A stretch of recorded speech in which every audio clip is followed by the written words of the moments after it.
Oke, selamat sore Sobat Timun sekalian. Jadi, sebentar lagi kita akan memasuki bulan puasa. Jadi, izinkan saya untuk menyampaikan selamat menunaikan ibadah puasa buat pasien-pasien saya dan juga Sobat Timun sekalian yang saat ini akan memasuki bulan puasa. Maafkan kalau misalnya ada hilaf dalam perkataan dan perbuatan. Mudah-mudahan kita bisa menjalani ibadah puasa ini dengan baik.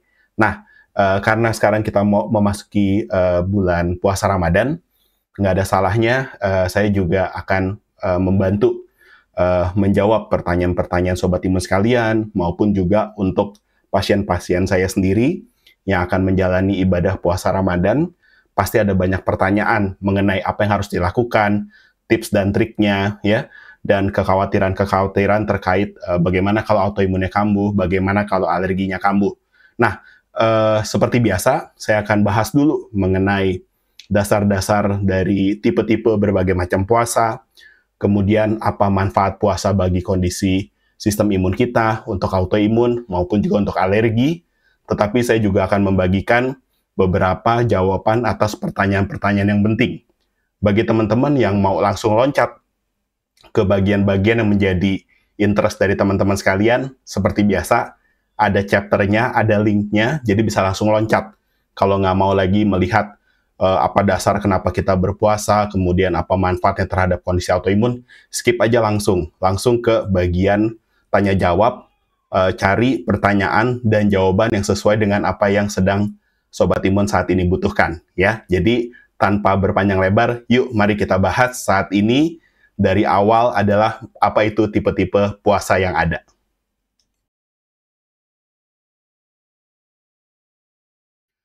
Ya, jadi Sobat Timun sekalian, saat ini ternyata di dunia ada banyak sekali macam tipe-tipe puasa yang kalau di dalam bahasa Inggris itu disebut sebagai fasting.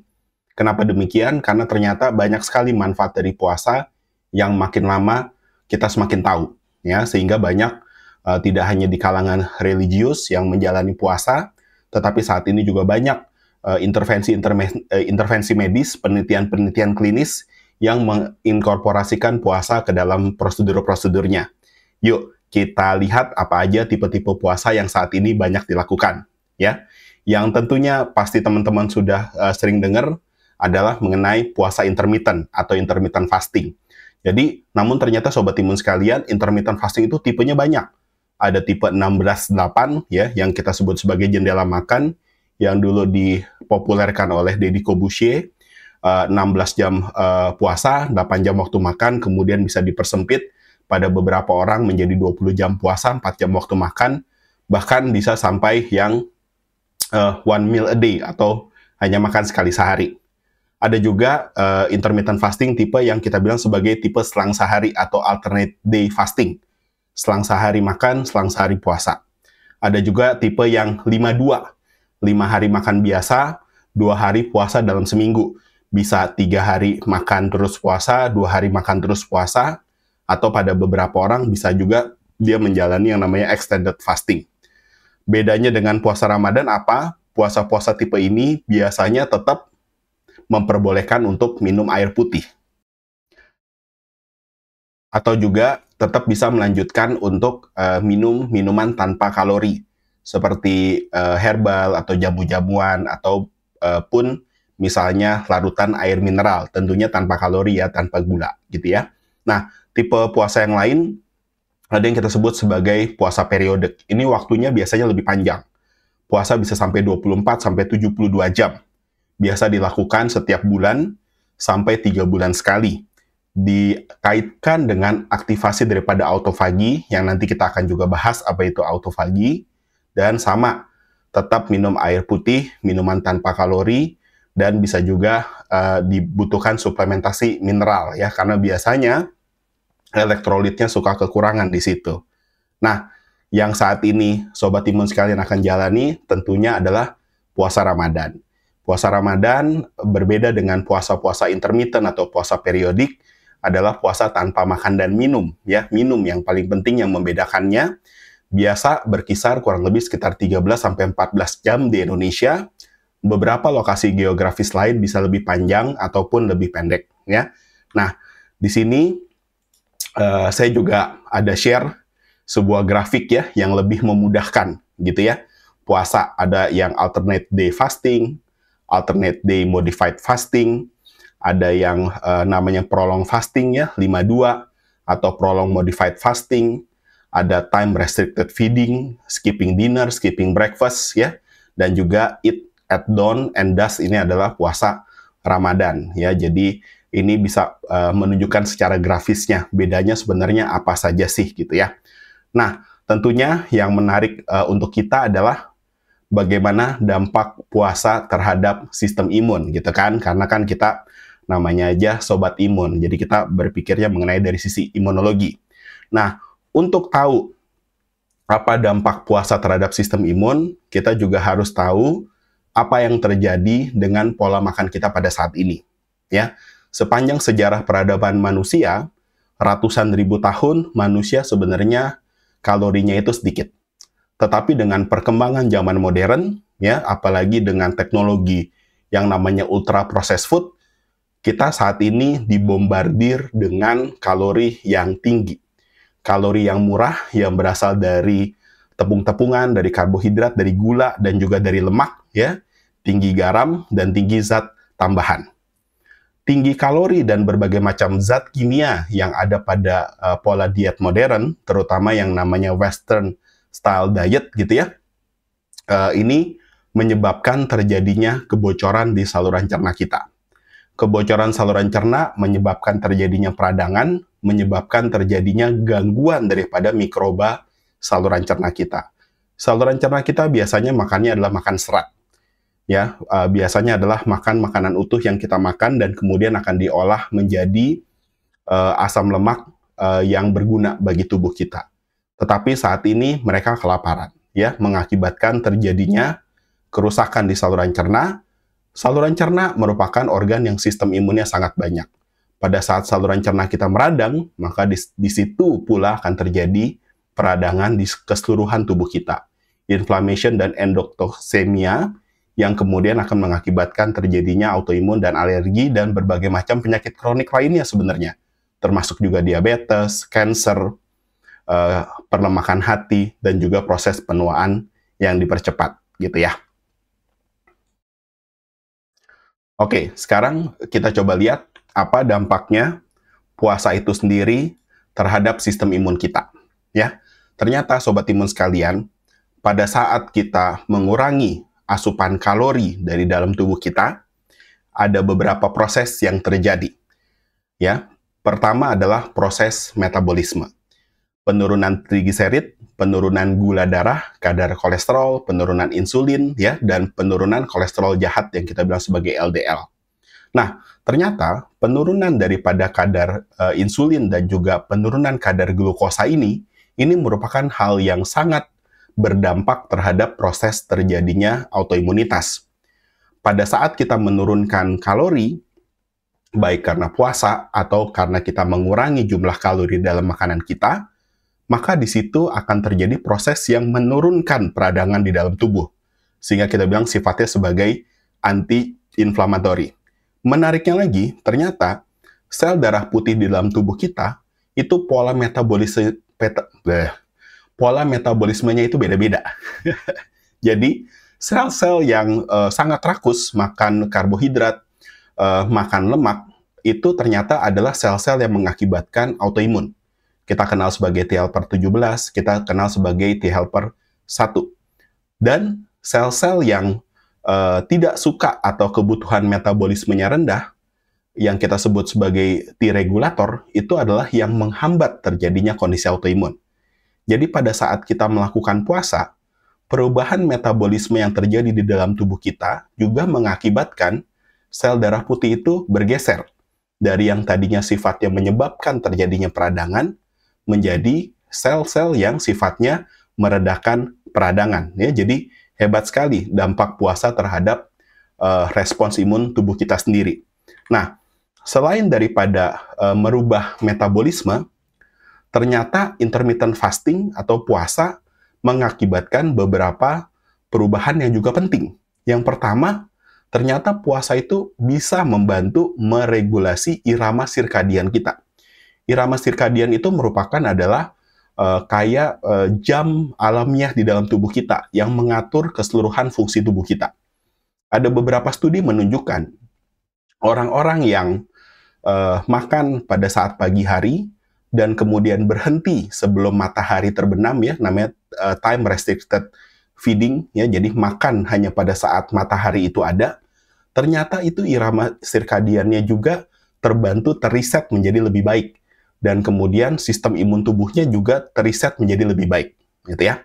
Nah, selain itu, pada saat kita puasa, puasa juga menurunkan stres oksidatif. Karena pada saat kita makan, itu terjadi proses pembakaran daripada bahan-bahan makanan yang kita makan.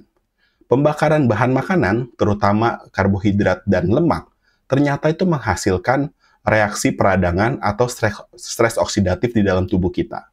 Nah, stres oksidatif yang berlebihan ini kemudian mengakibatkan terjadinya berbagai macam kondisi peradangan kronik. Salah satunya adalah autoimun dan juga alergi. Ya, ada stres daripada mitokondrianya itu sendiri. Puasa kemudian juga dapat meningkatkan proses yang namanya autofagi. Autofagi ini merupakan proses yang sangat luar biasa. Saya akan jelaskan di satu bagian sendiri dari presentasi kita pada saat hari ini, ya. Nah, selain itu, ternyata puasa juga punya dampak baik terhadap mikrobiom saluran cerna kita. Kalau yang rutin mengikuti edukasi-edukasi saya tentu tahu bahwa kesehatan mikrobiom saluran cerna merupakan hal yang sangat penting untuk mengatur atau menghindari atau mencegah atau mencapai remisi pada kondisi autoimun dan alergi, ya. Jadi pada saat kita melakukan puasa, ternyata bakteri-bakteri baik di dalam saluran cerna kita justru akan meningkat. Sedangkan bakteri-bakteri jahat yang menyebabkan peradangan itu akan turun. Dan bakteri-bakteri baik karena tidak dapat makanan, dia kemudian mulai akan memakan sel-sel daripada saluran cerna yang rusak atau yang mati. Dan kemudian akan menghasilkan zat-zat nutrisi yang dibutuhkan untuk saluran cerna kita untuk meregenerasi dirinya kembali. Ya, jadi luar biasa. Kalau dalam pola pikir kita adalah kalau nggak makan pasti jaringannya malah rusak. Ternyata pada saat kita puasa, jaringan saluran cerna kita malah diperbaiki oleh bakteri-bakteri baik di dalam saluran cerna kita, dan juga satu mekanisme yang namanya autofagi yang nanti saya akan jelaskan lebih lanjut, ya. Jadi kita udah lihat tuh, untuk kondisi autoimun, puasa itu sangat baik. Baik mulai dari metabolisme sistem imunnya itu sendiri, sampai terhadap irama sirkadian, sampai terhadap stres oksidatif, autofagi, dan juga mikrobiom saluran cerna. Terus yang jadi pertanyaan, lalu alergi bagaimana, dok? Nah, ternyata memang untuk alergi penelitiannya belum terlalu banyak. Ya, tidak sebanyak penelitian terhadap autoimun yang semua orang pengen melakukan penelitian apa dampak puasa terhadap autoimun. Tapi sudah mulai ada beberapa penelitian yang menunjukkan bahwa pasien-pasien yang menjalani puasa, ternyata sensitivitas tubuhnya terhadap histamin itu menurun atau berkurang. Kita tahu histamin adalah hal yang membuat kita bentol-bentol, gatel-gatel. Makanya pada saat kita terjadi bentol atau gatel, kita dikasih antihistamin, ya. Orang yang berpuasa, respon terhadap histaminnya berkurang. Puasa, sekali lagi, juga memperbaiki mikrobiom saluran cerna, yang menjadi salah satu dasar daripada terjadinya gangguan alergi. Puasa juga ternyata mampu menulis kembali atau merubah cara tubuh kita membaca gen kita. Ya, sehingga orang yang punya permasalahan metabolisme, alergi, atau autoimun yang ada kontribusi genetiknya, pada saat kita menjalankan puasa, ternyata cara tubuh untuk membaca gen tersebut menjadi berbeda, sehingga bisa menghasilkan sebuah remisi atau kesembuhan jangka panjang, gitu ya. Jadi untuk alergi pun juga puasa ternyata manfaatnya banyak, ya. Tadi saya katakan saya akan jelaskan sedikit mengenai autofagi, ya. Autofagi ini merupakan mekanisme yang sangat menarik. Saya sebut sebagai mekanisme bersih-bersih tubuh, ya. Jadi cerita sedikit, ini adalah Yoshinori Ohsumi, ya. Beliau pada tahun 2016 mendapatkan hadiah Nobel di bidang fisiologi atau kedokteran untuk menemukan mekanisme autofagi. Ya, apa itu autofagi? Ya, dari kata autofagi. Fagi itu makan. Auto adalah diri sendiri. Ya, sama seperti autoimun adalah sistem imun yang menyerang tubuh sendiri. Autofagi adalah sistem imun atau organel di dalam sel tubuh kita sendiri adalah memakan jaringan-jaringan atau sel-sel atau organel-organel yang sudah rusak, ya. Jadi itu seperti mekanisme daur ulang di dalam tubuh, ya. Jadi kita tahu di dalam tubuh kita setiap saat ada sel yang menua, ada sel yang rusak, ada jaringan yang menjadi tidak berfungsi dengan baik, atau ada banyak sampah di dalam tubuh kita. Nah, ternyata tubuh punya mekanisme untuk melakukan bersih-bersih yang kita sebut sebagai autofagi. Nah, pada zaman modern ini, autofagi itu menjadi sulit terjadi. Kenapa? Karena kita tidak pernah kelaparan. Sepanjang sejarah manusia ratusan ribu tahun, sebenarnya manusia itu punya banyak waktu-waktu di mana kita tidak makan. Ya, pada saat mencari buruan, pada saat mencari umbi-umbian, akar-akaran gitu ya, belum tentu ketemu makanan. Manusia purba seringkali kelaparan. Sehingga tubuh punya mekanisme untuk memakan bagian tubuhnya sendiri yang rusak untuk kemudian menghasilkan bagian baru yang sehat gitu ya. Nah, di zaman modern makanan itu cuma sejauh jempol ya. Jadi kita tinggal ketik-ketik-ketik di handphone kita, kemudian makanan datang ya. Jadi manusia modern sama sekali hampir tidak pernah lapar. Itu yang menjadi salah satu permasalahan kenapa kita semakin lama semakin banyak penyakit kronik. Kenapa? Karena kita membiarkan tubuh kita tidak bisa melakukan mekanisme regenerasi dirinya sendiri, gitu ya. Nah, pada kondisi autoimun, salah satu mekanisme yang menjelaskan kenapa autoimun itu bisa terjadi adalah karena adanya gangguan di autofagi. Sel-sel sistem imun tubuh yang terganggu, sel-sel jaringan tubuh yang rusak, gitu ya, itu tidak bisa diperbaiki. Karena dia tidak bisa diperbaiki, maka terjadi kebocoran. Karena tidak bisa diperbaiki, maka terjadi defek genetik. Karena tidak bisa diperbaiki, maka terjadi regulasi daripada sistem imun tubuh yang terganggu.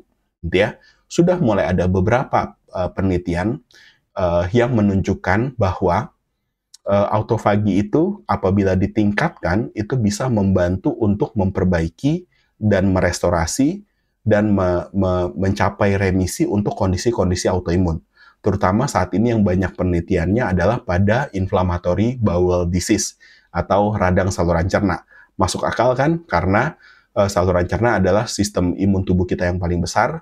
Saluran cerna adalah tempat di mana mikrobiom tubuh kita itu tumbuh ya, bakteri-bakteri baik di dalam saluran cerna kita. Maka autofagi juga akan memainkan peranan penting untuk terjadinya kesehatan ataupun penyakit di saluran cerna kita ya. Jadi zaman sekarang orang sakit bukan karena kurang makan. Ternyata orang sakit karena kelebihan dan juga makan yang salah gitu ya. Nah, kita udah lihat bahwa ternyata manfaatnya puasa itu banyak untuk sistem imun tubuh. Lalu yang menjadi pertanyaan adalah bagaimana caranya kita menerapkan puasa dalam kehidupan sehari-hari gitu ya. Jadi sobat imun sekalian, ternyata ada fase-fase perubahan metabolisme di dalam tubuh pada saat kita puasa. Ya. Jadi pada saat kita tidak makan 12 jam pertama itu adalah saatnya saluran cerna untuk mencerna makanan, insulin berada pada puncaknya, ya. Kalau dalam waktu 12 jam itu kita masih makan terus, maka pencernaan makanan nggak pernah selesai. Makanya zaman sekarang banyak orang yang mengalami irritable bowel syndrome, gastroesophageal reflux atau reflux asam lambung. Ya, kenapa? Karena terlalu padat waktu makannya. Tubuh nggak pernah dikasih benar-benar kesempatan untuk menyelesaikan proses pencernaannya. Ya, jadi paling tidak gitu ya, kalau sobat imun sekalian tidak bisa puasa, paling tidak kasih waktu tubuh minimal 12 jam untuk menyelesaikan proses pencernaan makan. Gampang kok, nggak susah. Misalnya, makan terakhir jam 7 malam, sarapan baru jam 7 pagi gitu ya. Jadi antara jam 7 malam sampai jam 7 pagi nggak boleh ada makanan masuk gitu ya. Nah, itu yang seringkali kadang-kadang salah. Orang punya permasalahan lambung, kemudian tengah malam bangun, nyeri ulu hati, makan. Nah, itu akan bikin lingkaran setan tuh, proses pencernaan yang nggak beres-beres, sehingga akan makin kembung, akan makin nyeri, muter aja terus seperti itu. Gitu ya. Oke, lanjutlah tentang puasa dulu ya. Nah, dalam waktu 12-18 jam, kemudian karena pada saat itu proses glukosanya sudah habis, di situ baru mulai terjadi fat burning ya. Insulin mulai turun. Ini penting sekali. Jadi kalau kita mau meningkatkan sensitivitas insulin, kalau kita mau menurunkan berat badan, kita harus kasih kesempatan tubuh untuk tidak makan paling tidak selama 12-18 jam. Baru di situ adalah proses fat burning itu terjadi ya. Nah, kemudian 18-24 jam adalah fase di mana terjadinya ketosis. Glukagon naik ya, karena glukosa sudah turun, lemak dibakar, maka banyak benda-benda keton. Keton sendiri dapat menjadi bahan bakar cadangan untuk otak, gitu ya. Sehingga orang yang puasa 24-72 jam tidak koma, tidak pingsan. Kenapa? Karena tubuh dapat menggunakan keton sebagai bahan bakarnya. Tapi sebagai catatan, karena kita sepanjang hidup adalah tidak pernah tidak makan, gitu ya, tubuh kita tidak terbiasa untuk menggunakan keton sebagai bahan bakar. Sehingga ini harus hati-hati. Orang yang mau masuk ke dalam puasa yang lebih panjang dari 18 jam, tidak boleh ujuk-ujuk, tidak boleh tiba-tiba. Perlu waktu, gitu ya, bisa berbulan-bulan, bahkan bisa juga beberapa orang bisa sampai 1 tahun, baru bisa mencapai tahap di mana tubuhnya dapat menggunakan keton sebagai bahan bakar. Hati-hati kalau kamu sudah punya diabetes tipe 2, kalau kamu obesitas dengan resistensi insulin, gitu ya. Itu ujuk-ujuk malah akan menyebabkan kamu masuk ke ketoasidosis diabetikum kalau kamu puasa terlalu lama ya. Jadi harus hati-hati. Oke. Nah, kemudian mulai dari 24-48 jam di sini baru mulai terjadinya autofagi. Di sini baru mulai terjadinya proses pembersihan sampah-sampah di dalam tubuh kita. Ya, jadi kalau kita mau mengaktifasi proses autofagi, minimal puasa itu adalah 24 jam, gitu ya. Nah, 48-54 jam di sini ada growth hormone yang naik dan inflamasi baru mulai turun. Nah, jadi lumayan panjang. Jadi teman-teman yang punya gangguan kondisi autoimun inflamasi seperti ankylosing spondylitis, inflammatory bowel disease, boleh secara bertahap gitu ya, mulai memasuki puasa fase keempat, fase kelima yang 54-72 jam, karena di situ adalah puncak daripada autofagi gitu ya. Lebih dari 72 jam, di situ mulai terjadi pembentukan stem cell di dalam tubuh kita. Dan sistem imun itu sudah diperbarui ya secara keseluruhan, karena di situ autofaginya sudah mencapai puncaknya ya. Jadi ternyata tubuh kita masih bisa bikin stem cell baru. Tubuh kita masih bisa merefresh daripada sistem imun tubuh, namun memerlukan fase puasa yang panjang. Tapi sekali lagi, Sobat Imun sekalian, lebih daripada 18 jam ini harus hati-hati, ya, karena nggak semua orang bisa masuk puasa di atas 18 jam secara aman, ya, benar-benar harus dievaluasi oleh dokter yang merawat, harus juga memperhatikan apakah terjadi efek samping akibat puasa berkepanjangan ini atau tidak, gitu ya. Oke, jadi bagaimana cara kita menerapkan puasa dalam kehidupan sehari-hari ya? Tadi mulai pelan-pelan karena tubuh kita butuh beradaptasi. Udah kelamaan pakai glukosa sebagai bahan bakar, mau menggunakan lemak sebagai bahan bakar, tubuhnya bingung, metabolismenya bingung, nggak bisa kayak saklar lampu tiba-tiba nyala mati ya. Jadi butuh persiapkan. Selain itu sesuaikan dengan irama tubuh, sesuaikan dengan kegiatan sehari-hari gitu ya. Gimana dok, saya orangnya kalau misalnya sehari-hari itu pekerjaannya berat, nggak mungkin kalau pagi saya nggak sarapan. Ya nggak apa-apa, kita bisa istilahnya atur di mana puasanya itu adalah dengan ada sarapan pagi gitu ya, sarapan pagi puasa gitu. Nah kemudian habis itu agak malam makan ya. Paling nggak minimal kasih waktu 12-14 jam tubuh supaya bisa masuk ke fase puasanya gitu ya. Mulai puasa biasanya dengan diet yang proteinnya cukup gitu. Kenapa? Karena biasa pada saat kita puasa itu akan terjadi muscle breakdown kalau misalnya kita tidak cukup protein gitu ya, butuh waktu untuk repair. Selain itu puasa dengan dimulai dengan makanan protein tinggi itu juga akan memberikan rasa kenyang lebih panjang gitu ya. Nah, kalau puasanya lebih dari 24 jam, itu kan saluran cernanya resting. Pada saat dia resting, maka kemampuan untuk mencerna itu menjadi berkurang. Lambung menjadi mengecil. Jadi jangan langsung makan makanan padat. Jangan langsung makan dalam jumlah banyak. Tapi boleh buka dulu dengan nutrisi cair. Seperti brot-brot, atau boleh juga minum air putih saja dulu gitu ya. Atau makan yang ringan. Sedikit-sedikit dulu yang mudah dicerna gitu ya. 2 jam kemudian baru makan dalam porsi seperti biasanya gitu ya. Nah, jangan lupa bahwa nutrisinya itu nggak boleh sampai terganggu gitu ya. Kombinasikan juga dengan pola diet rendah inflamasi, olahraga ringan, zone 2 training, jangan olahraga intensitas tinggi, mindfulness dan pengobatan jangan sampai dilupakan gitu ya, karena nanti ujuk-ujuk jangan-jangan pada saat puasa ada stresor, kemudian kondisi autoimun atau alerginya kambuh gitu ya. Nah, jangan lupa untuk makannya tetap ya untuk diet microbiome yang baik. Apa sih diet untuk microbiome yang baik? Ya kita bisa mengambil contoh pola makan seperti orang Okinawa, Jepang, Mediteran, Tionghoa, Korea, Indonesia tradisional ya. Makanan yang seperti kita zaman dulu masih lebih banyak seratnya, masih lebih banyak sayur-sayuran, biji-bijian, kacang-kacangan, buah-buahan, makanan fermentasi ya, beraneka ragam. Kalau bisa porsinya kecil-kecil tapi beragam gitu ya. Hindari kalori terlalu banyak, hindari karbohidrat terlalu banyak, terutama adalah karbohidrat yang mudah dicerna seperti nasi putih, tepung-tepungan seperti mie, roti gitu ya, itu sangat berbahaya gitu ya. Dan harus minimal makanan proses gitu ya. Makanan Indonesia sendiri banyak kaya gitu ya. Kita punya banyak berbagai macam makanan yang mencampurkan berbagai macam serat gitu ya, seperti gado-gado, karedok, pecel gitu ya. Itu bisa menjadi salah satu contoh menu kita yang tinggi serat, beragam, dan juga tentunya sehat untuk microbiome kita gitu ya.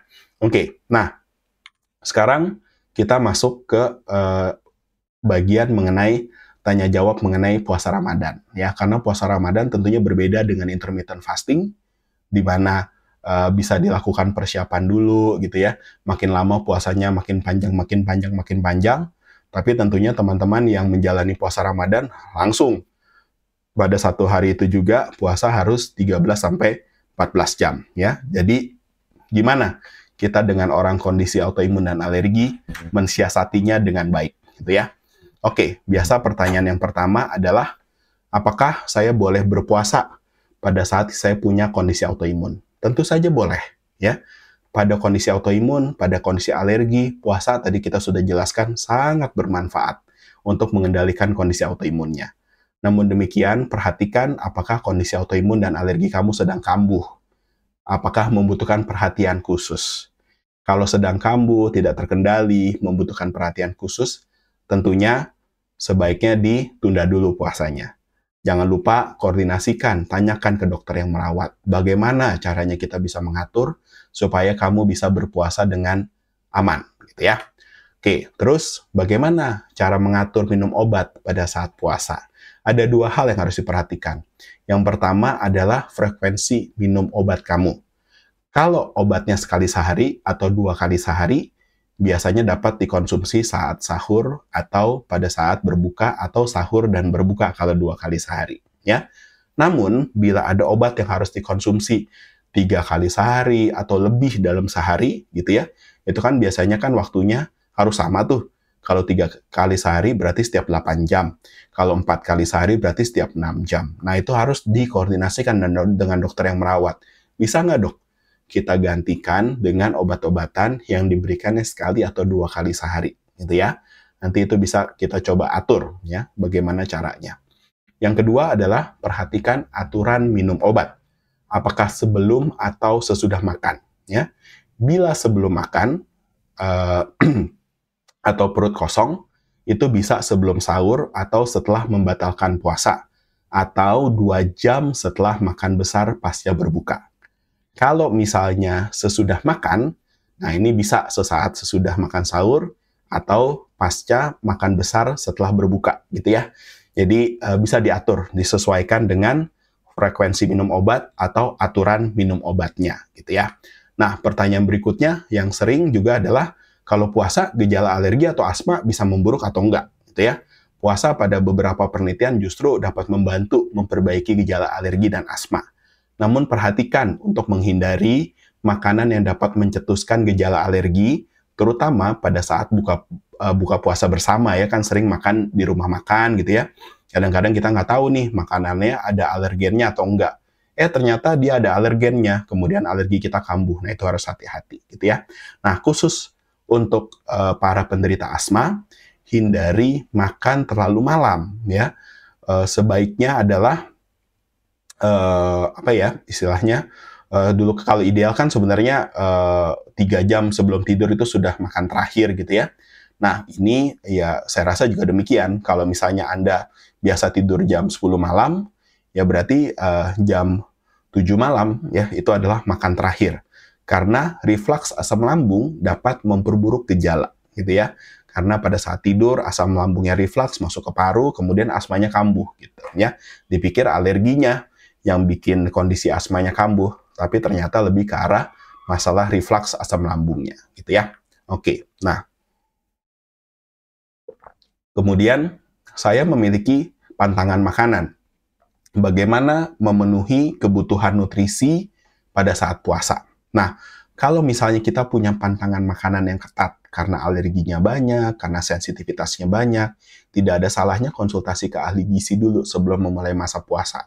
Ya, kenapa? Karena kekurangan nutrisi esensial seperti protein, vitamin, mineral selama 1 bulan loh berpuasa itu dapat berdampak buruk ya terhadap daya tahan tubuh dan juga kualitas otot. Salah-salah kita mudah kena infeksi, salah-salah otot kita menjadi kecil, dan itu malah memperburuk metabolisme kita, membuat kita mudah cedera, osteoporosis, dan juga sarkopenia, gitu ya. Dan kita juga harus mempelajari bahan-bahan pengganti yang tidak membuat Anda alergi, terutama sumber-sumber protein. Kalau Anda alergi telur, harus ganti apa? Kalau Anda alergi dengan ayam, harus ganti apa? Kalau Anda alergi kacang-kacangan atau kedelai, harus ganti dengan apa? Gitu ya, jangan sampai kita mengalami kekurangan nutrisi pada saat menjalankan puasa ya. Nah, kemudian, Dok, kapan saya harus tahu ada tanda bahaya apa yang harus saya waspadai saat puasa dengan kondisi autoimun dan alergi gitu ya. Pada teman-teman yang punya kondisi autoimun, segera batalkan puasa kalau ada tanda-tanda kondisi autoimunnya kambuh. Demam tinggi, nyeri sendi hebat, ruam meluas gitu ya. Itu kan terutama pada teman-teman dengan lupus, rheumatoid arthritis, Sjogren syndrome gitu ya. Kalau ada gejala kekambuhan, segera batalkan puasanya ya. Kemudian segera kontrol ke dokter yang merawat. Pada teman-teman dengan alergi, kalau ada sesak nafas hebat, pusing berat, tekanan darah turun ya. Ini kan tanda-tanda gejala alergi berat. Sama, itu juga harus segera membatalkan puasanya, segera ke gawat darurat untuk dirawat gitu ya. Kontrol ke dokter yang merawat untuk penyesuaian terapi. Bila sudah stabil, tentu saja Anda dapat kembali melanjutkan puasa, gitu ya. Nah, kemudian bagaimana dok dengan orang yang suntik obat-obatan biologis atau suntik imunosupresan pada saat puasa? Kan kalau lagi puasa disuntik bisa batal tuh, gitu ya. Nah, obat biologis tetap dapat diberikan selama masa puasa, tidak akan menurunkan efektivitas atau meningkatkan efek samping. Tapi kita tetap harus pastikan tubuh terhidrasi dan ternutrisi baik. Sehingga ada baiknya ya suntiknya jangan habis sahur, tapi habis makan besar pasca buka puasa gitu ya. Kenapa? Karena kita sudah nutrisinya sudah cukup. Kemudian kita bisa minum ya karena hidrasi itu sangat penting ya baik untuk mencegah terjadinya efek samping tapi juga untuk bantu distribusi obat. Ya kalau misalnya kita mengalami dehidrasi, biasa distribusi obat suntik itu suka terganggu. Jadi ada baiknya adalah setelah makan besar buka puasa gitu ya. Oke. Nah, bagaimana caranya kita menghindari kekambuhan penyakit autoimun dan alergi pada saat puasa. Gitu ya. Yang pertama adalah jangan lupa berobat tetap harus teratur gitu. Karena kalau kondisi autoimun dan alergi, ciri khasnya adalah kalau kita tiba-tiba menghentikan pengobatan, maka bisa terjadi kekambuhan atau flare. Kita juga tetap harus tidur cukup, ya usahakan. Gimana caranya, strateginya minimal bisa tidur 6 jam, gitu ya. Gimana, apakah tidur lebih cepat ya, jam 9 sudah mulai tidur, sehingga jam 3 sudah bisa bangun, gitu ya. Hindari stres, konsumsi makanan antiinflamasi, ikan-ikanan, kunyit, ya, sayuran hijau, buah-buahan, gitu ya. Pantau gejala harian dan segera hubungin dokter jika ada perubahan, gitu ya, supaya terapinya bisa disesuaikan segera, ya. Yang paling penting adalah nikmati perjalanan puasa Ramadan. Rajin ikut kegiatan tarawih, salat berjamaah, dan sebagainya. Karena Sobat Imun sekalian tentu masih ingat bahwa hubungan baik dengan sesama adalah penentu utama kesehatan. Baik di usia 50 tahun maupun usia 80 tahun, itu adalah hasil dari studi mengenai kebahagiaan hidup dari Harvard ya, yang sudah dilakukan lebih dari 90 tahun kalau nggak salah pada saat ini. Gitu. Oke, nah yang suka sering ditanyakan, apalagi sekarang saat ini banyak orang yang kena influenza, ada yang kena COVID lagi, ada yang kena RSV, ada yang kena pneumonia, ada yang kena demam berdarah dengue gitu ya, lagi banyak musim infeksi saat ini. Bagaimana caranya agar tidak mudah terinfeksi gitu ya? Yang pertama adalah pastikan tubuh ternutrisi dan terhidrasi baik ya. Jadi pola-pola makan bisa dilihat di slide-slide sebelumnya, dan juga ada beberapa edukasi saya mengenai makanan ya, bisa ditonton ulang. Perbanyak tentunya makanan berwarna-warni ya, karena masing-masing warna biasanya antioksidannya berbeda-beda. Makan makanan tinggi vitamin C, jeruk-jerukan, stroberi ya, buah-buahan lain ya. Perkaya tubuh dengan mineral penting, bisa dari kacang-kacangan, polong-polongan ya, bila tidak alergi. Perbanyak juga makanan yang sumber pre dan probiotik, makanan fermentasi lokal bisa seperti tempe gitu ya. Internasional bisa kimchi, bisa miso, bisa apalagi sauerkraut ya, banyak ya, yogurt tanpa gula gitu ya, yang terutama Greek style yogurt ya, itu bisa dikonsumsi juga kalau tidak alergi susu ya. Hindari makanan pencetus inflamasi. Jangan tergoda untuk buka puasa dengan gorengan, makanan manis, makanan ultra proses gitu ya. Jaga kebersihan ya. Ini perlu hati-hati sekali. Sekarang banyak banget orang makan di luar abis itu diare gitu ya. Ya, terutama kalau makan di luar hati-hati deh gitu ya. Perhatikan tempat makannya bersih atau enggak. Apalagi pada saat kita buka puasa bersama gitu ya, saluran cerna kita tuh lagi sensitif sebenarnya, karena kita sudah puasa 12-13 jam, mudah sekali terinfeksi kalau misalnya makanan yang kita konsumsi itu higienitasnya itu tidak bagus gitu. Jadi harus hati-hati ya. Nah, kita juga tetap harus rutin berolahraga, tapi ingat intensitas sedang, zona 2 saja. Jalan cepat, sepeda statis, treadmill, boleh juga jalan-jalan sore ya sambil ngabuburit gitu ya. Olahraga ya biasanya sarannya adalah memang sore-sore hari. Kenapa? Karena habis itu bisa buka puasa ya, kemudian bisa mendapatkan hidrasi ya, karena kan olahraga pasti keringatnya keluar banyak ya. Kalau misalnya mengikuti kegiatan berjamaah bila padat di dalam ruangan, sarannya adalah gunakan masker ya. Kenapa sekarang? Karena infeksi saluran nafas itu lagi banyak, jadi nggak ada salahnya kita berhati-hati gitu ya. Saya dalam waktu sebulan ini aja sudah 2 kali kena infeksi saluran nafas ya. Oke, jadi ada tips-tips tambahan nggak untuk pasien-pasien autoimun dan alergi saat berpuasa ya. Nah ada, jadi kalau untuk sahur ya, supaya bisa tahan lebih lama gitu ya, prioritaskan protein dan karbohidrat tinggi serat untuk energinya tahan lama. Ya, lihat contoh makanan di bagian sebelumnya. Ya, contohnya nasi merah, coklat, multigrain, oatmeal, muesli boleh. Telur kalau tidak ada alergi terhadap grain ya. Kemudian telur, ikan, buah-buahan dengan kulitnya. Ya, intinya adalah semakin banyak serat, semakin banyak protein pada saat kita sahur, maka biasanya rasa kenyang dan level energinya itu akan lebih lama ya. Nah, untuk buka puasa adalah hindari makanan tinggi gula garam yang dapat memicu terjadinya inflamasi ya. Sekali lagi sirup-sirupan ya, dan musuh utama adalah goreng-gorengan ya. Nah, kemudian pastikan hidrasinya tercukupi. Memang kita 12-13 jam pada saat puasa tidak bisa minum ya. Sehingga pada saat sahur minum 2 gelas air, pada saat buka minum 2 gelas air, 2 gelas sebelum tidur ya, sehingga hidrasi kita tidak tidak kekurangan gitu ya. Aim tetap walaupun kita puasa kurang lebih 1,5 sampai 2 liter air ya setiap harinya, karena itu nanti akan dibutuhkan untuk metabolisme tubuh ya. Nah, vitamin dan suplementasi sebaiknya itu dikonsumsi setelah berbuka. Sekali lagi kenapa? Karena pada saat kita waktunya puasa kita bisa ada dehidrasi. Ya, beberapa vitaminnya kita tahu seperti vitamin C ya, sangat penting hidrasi itu, karena nanti kalau nggak bisa jadi batu ginjal kalau kita kekurangan hidrasinya. Sehingga vitamin dan suplementasi biasanya kita sarankan dikonsumsi pada saat kamu sudah berbuka puasa, sehingga kamu bisa minum air gitu ya. Nah, bila kondisi autoimun dan alergi sedang tidak memungkinkan untuk puasa, konsultasikan dengan dokter yang merawat dan juga ulama tempat kamu beribadah supaya dapat arahan gimana baiknya itu ya. Oke, jadi tentunya mungkin masih banyak pertanyaan soal terkait puasa pada teman-teman dengan kondisi autoimun dan alergi. Sampaikan pertanyaannya di kolom komentar, tapi boleh juga kirim ya email ke binaimun@gmail.com gitu. Oke? Semoga bermanfaat. Sekali lagi selamat menunaikan ibadah puasa. Semoga ibadahnya di bulan Ramadan ini bisa lancar semuanya. Oke.